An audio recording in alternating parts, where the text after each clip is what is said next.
दोस्तों, बांग्लादेश में जब से शेख हसीना की सरकार गिरी है, तब से भारत और बांग्लादेश के रिश्तों में दूरियां आने लगी हैं। बांग्लादेश में बने अंतिम सरकार के नेता भारत के खिलाफ अक्सर भड़काऊ भाषण दे रहे हैं और बांग्लादेश में कट्टरपंथी आतंकवादी संगठन जमाते इस्लामी के आतंकवादियों को एक एक करके जेल से बाहर कर रहे हैं। ये संगठन भारत में आतंकवादी हमला कराते हैं। यहां तक कि बांग्लादेश में बने नई सरकार के प्रमुख मोहम्मद यूनुस ने पाकिस्तान से गोला बारूद मंगा रहे हैं। तो चलिए दोस्तों, समझते हैं आज का अपडेट क्या है। इसके पहले ऐसे ही इंफॉर्मेशन वीडियो देखने के लिए हमारे चैनल को सब्सक्राइब कर लें और वीडियो को लाइक कर दें। दोस्तों, बांग्लादेश ने पाकिस्तान से 4000 से अधिक गोला बारूद की मांग की है। साथ में विस्फोटक के लिए मॉम की स्टेबिलिटी में 40 टन या DX हाई स्पीड के प्रोजेक्ट शामिल है, जिसकी संख्या 2900 है। यह सारी हथियार सितंबर महीने से सप्लाई चालू हो गया है और इस साल के अंत तक पूरा सप्लाई कर दिया जाएगा। लेकिन शेख हसीना के समय हर साल केवल 2000 गोला बारूद खरीदा जाता था और जो भी गोला बारूद खरीदा जा रहा था वह भारत के निगरानी में हो रहा था, जिसमें भारत ने कई छोटे बड़े गोला बारूद एक्सपोर्ट करके बांग्लादेश के बॉर्डर सिक्योरिटी को मजबूत बनाया है, ताकि चीन पाकिस्तान जैसा देश भारत और बांग्लादेश के बीच टांग अड़ाता है तो दोनों देश मिलकर टक्कर दे सके, क्योंकि बांग्लादेश के लगभग पूरी सीमा भारत से ही लगता है, जो 3 ओर से सटी सीमा की लंबाई 4099 किलोमीटर है। लेकिन बांग्लादेश में बनी फिलहाल की सरकार मोहम्मद यूनुस ने बांग्लादेश में बंद कट्टरपंथी आतंकवादियों को जेल से रिहा कर रही है। यह कट्टरपंथी आतंकवादी संगठन का नाम जमाते इस्लामी है, जो पाकिस्तान के अल-कायदा और ISIS से जुड़े हुए हैं।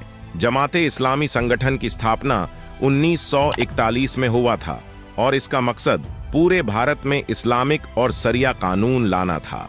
लेकिन भारत पाकिस्तान के विभाजन के समय यह संगठन पूर्वी पाकिस्तान में चला गया। यह वही संगठन है जो 1971 ईस्वी में बांग्लादेश पाकिस्तान के युद्ध के समय पाकिस्तान को सपोर्ट करता था और पाकिस्तान के सेना के साथ मिलकर अपने ही देश बांग्लादेश में 30 लाख लोगों को मार दिया और 2 लाख महिलाओं के साथ रेप किया था। इसीलिए शेख हसीना के सरकार के समय वर्ष 2013 में ढाका हाई कोर्ट ने जमाते इस्लामिक संगठन पर प्रतिबंध लगा दिया और इस संगठन के सारे आतंकवादियों को जेल में बंद कर दिया। लेकिन शेख हसीना की सरकार जाते ही मोहम्मद यूनुस ने जमाते इस्लामिक संगठन से प्रतिबंध हटा लिया और उसके चीफ मोहम्मद जसीमुद्दीन को जेल से रिहा कर दिया। मोहम्मद जसीमुद्दीन ने कई बार भारत के असम और त्रिपुरा राज्य में आतंकवादी हमला करवाया है। इसीलिए भारत की सरकार और सेना सोचने में मजबूर है कि बांग्लादेश में भारत विरोधी आतंकवादी को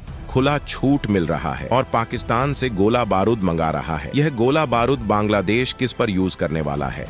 हालांकि अभी तक बंगाल की खाड़ी के रास्ते से स्मगलिंग होती रहती है, इसीलिए इसके निगरानी के लिए भारत ने बंगाल की खाड़ी में कई नेवल बेस बना रखी है, जहां बंगाल के खाड़ी वाला इलाका की रक्षा दोनों देश की सेना करती है और तो और बांग्लादेश के सीमा पर दोनों देश की सेना तैनात होती है। भारत की ओर से BSF लगे हैं और बांग्लादेश की ओर से उसकी आर्मी लगी हुई है, ताकि कोई अवैध स्मगलिंग हो तो उसे पकड़ सके और दूसरे देशों के घुसपैठियां भी भारत बांग्लादेश के सीमा का गलत इस्तेमाल न कर सके। क्योंकि शेख हसीना की सरकार थी तो उसे मालूम था कि भारत और बांग्लादेश पर चीन के तिरछी नजर टिकी रहती है, इसीलिए बांग्लादेश ने ज्यादातर गोला बारूद भारत से ही खरीदारी करते थे। हालांकि बांग्लादेश ने पश्चिमी देशों और चीन से भी टैंक और फाइटर जेट जैसे बड़े बड़े हथियार खरीदा है। लेकिन बांग्लादेश में बनी नई सरकार जिस तरीके से भारत के खिलाफ भड़काऊ बयान दे रही है,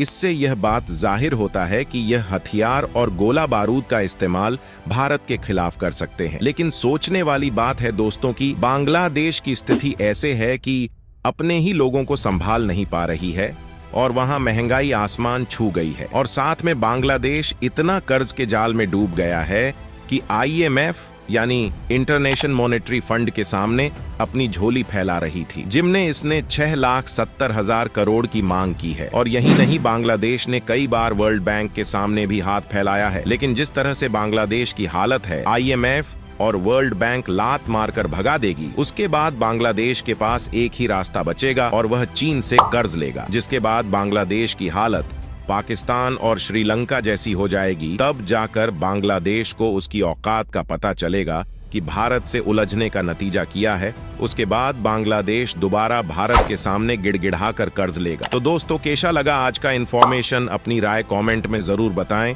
और ऐसे ही न्यू अपडेट पाने के लिए हमारे चैनल को सब्सक्राइब कर लें और बेल आइकॉन को दबा दें। मिलते हैं अगले वीडियो में न्यू अपडेट के साथ।